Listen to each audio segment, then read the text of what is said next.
Hello बच्चों, question है a proton of mass m charge E is released from rest in a uniform electric field of strength E.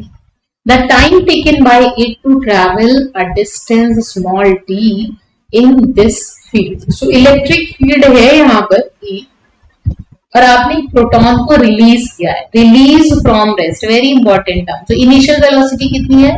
0। Options क्या क्या है? A option है square root of 2 D by M E, B option है square root 2 D M by E, C option है square root 2 D E by M E, D option square root of 2 E by D M.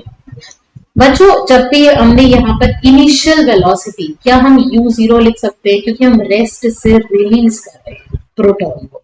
तो ये है हमारा proton और इसको release करेंगे। बच्चों प्रोटॉन पर एक फोर्स लगेगा, इसी डायरेक्शन में लगेगा और वो फोर्स कितना होगा? हम डायरेक्टली QE से फोर्स लिख सकते हैं। इलेक्ट्रिक फील्ड E है, चार्ज Q है, सो फोर्स QE लगेगा।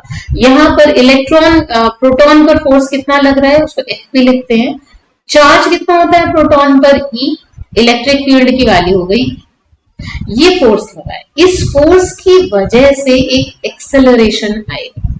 फोर्स लग रही है, मास है प्रोटॉन का m, इस पर एक्सेलरेशन आएगा। फोर्स कुछ नहीं, मास इंटू एक्सेलरेशन होता है, उसको E इंटू ई दिखता है।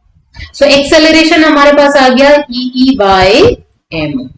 एक्सेलरेशन आ चुका है, इनिशियल वेलोसिटी 0 पता है। अब हमें d डिस्टेंस ट्रेवल करने में टाइम बताना है। बच्चों अब ये मोशन इन स्ट्रेट लाइन का क्वेश्चन हो चुका है। S equal to ut plus half at²। ये फॉर्मूला लगाएंगे, क्यों? क्योंकि हमें टाइम पूछा है, डिस्टेंस दे रखी है, तो s की वैल्यू t है, initial velocity 0 plus half a acceleration यहां से पुट करेंगे E बाय m और t²।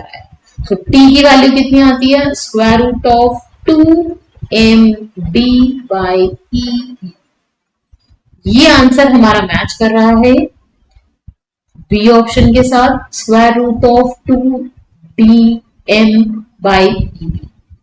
बच्चों कॉन्सेप्ट सिंपल सा है कि इलेक्ट्रिक फील्ड में अगर किसी चार्ज को रखेंगे तो उस पर फोर्स लगेगा, नेट फोर्स है तो एक्सेलरेशन आएगा, वही एक्सेलरेशन उसको टाइम t में कितना डिस्टेंस ले जा रहा है t, और हमें टाइम। ऑल द बेस्ट बच्चों।